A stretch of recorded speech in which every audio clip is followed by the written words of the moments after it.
Lorcana lovelies, we're talking about ink today, and I'm talking about emerald. So what is the color emerald in Lorcana? What does it mean? So in broad terms, the color emerald in Lorcana is a color of control. It's a color of manipulating things to turn things in your favor. It's a color that makes your opponent have to think twice before they would just kind of like do something normal in the game. It's also the color of discard and a color of bouncing things back and forth. Fixes in Emerald typically don't involve your opponent's characters going to the discard pile. It involves them going somewhere else. So let's talk about what makes Emerald unique as a color, its cool abilities, its unique things that it does, its strengths, its weaknesses, that type of a thing. So we're going to start off with the unique flavors of Emerald and what it does that is different from other cards.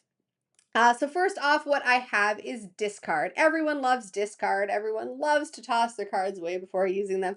And this is what Emerald makes you do. So one of these strong features of Emerald that doesn't really exist in many of the other colors is the discard cards. And cards that benefit off of discarding. So if you get your opponents to discard things, cool things happen to you too. The next one is making your opponent have to second guess challenging. So a lot of the characters in Emerald quest for a lot, and you want your characters to get challenged back because things happen when they do. For an example here, Curse Merfolk says that whenever it's challenged, each opponent discards a card. Now we found this out. I read this closer in multiplayer when I was like, oh, everyone discards a card when it gets super fun. But yeah, so it makes challenges a little bit more challenging as your opponent does have to kind of read the card and see what extra kind of penalty they're going to have to pay for challenging your characters. Next thing that is pretty unique to Emerald is caring about damage. So cards like Robin Hood here get bonuses for damaged characters that are in play and your opponent's damaged characters, not necessarily yours. So caring about characters surviving but having damage on them is kind of something that is unique to Emerald.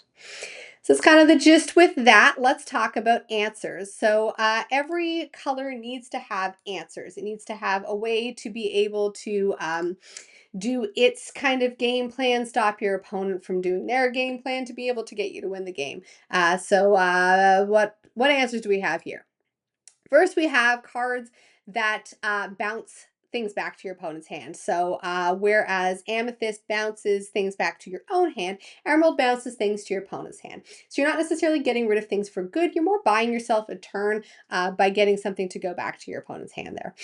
And then there's cards like the Muses. It's the same type of a thing. You could bounce your opponent's characters with the Muses, or you could bounce your own. This might be a great way to be able to save some of your characters from your opponent being able to take them out in a challenge or whatnot. Or with or even with songs, you can keep your cards safe by bouncing them back to your hand. Last one that I have kind of answer-wise is cards like Under the Sea that again just make a whole bunch of cards change zones. In this case, small cards underneath the bottom of your opponent's deck. So those are kind of the general answers. They're not bad answers, all things considered, that that Emerald has to be able to answer what your opponent's doing. Card draw is our next thing that we're going to talk about. So there is card draw in Emerald, but card draw in Emerald is often tied to other things like it is in all of the other colors.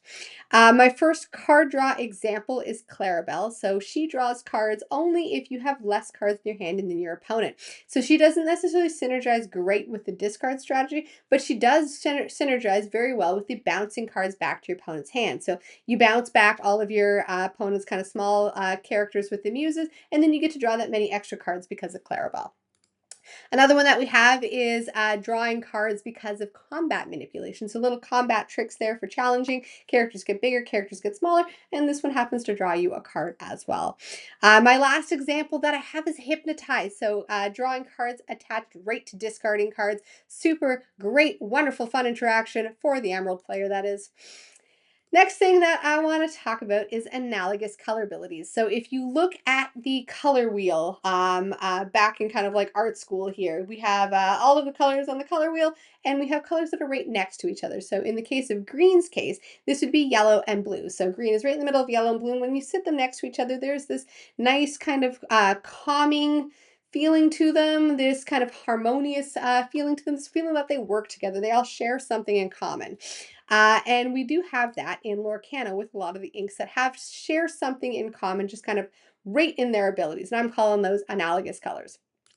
My first example of analogous color abilities with emerald is with amethyst here, and it is evasive. So keeping your characters nice and safe with evasive, making it so that they can't be challenged by anything else with evasive is a nice little strategy there to keep everything safe. And it's something that is shared with, I guess, with two colors. It's shared with both amethyst and with ruby. So evasive is kind of that nice one that's shared with the two of them there. And my next analogous one is ward. So again, the abilities here with emerald are very protective. So again, it's changing the state of things to be able to make it so that your things can't either be targeted by actions or it can't be targeted by kind of other characters unless they have evasive. So ward is a great kind of protective thing for the emerald characters.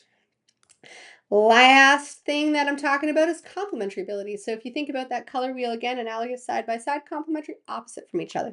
So in green's case, this would be red. So red and green, opposite from each other on the color wheel. They have nothing in common. They seem to just clash, except when you put them right next to each other, they make each other stronger. They make each other stand out more and more vibrant. And we have this with our Lorcana inks as well. So complementary colors to emerald are steel. So steel is my example for emerald because it doesn't really share any abilities or any keyword abilities that you can look for. However, they are two very strong strategies together if you can put them together and get it to work. One way to get this to work is to get your removal package from steel and to put that into an emerald deck and just use a bunch of things that benefit from kind of songs or actions in this case. In this case, this would be Ursula being able to sing a song twice to be able to get rid of your opponent's characters. Next one that I have here is things like things that shrink you in amber.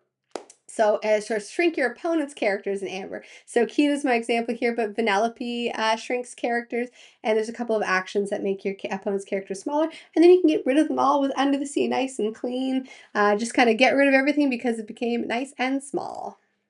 So that's kind of my gist with emerald. We're talking about kind of its strengths, its uniqueness, and kind of the colors that you might pair with it, both in the analogous and the complementary color scheme.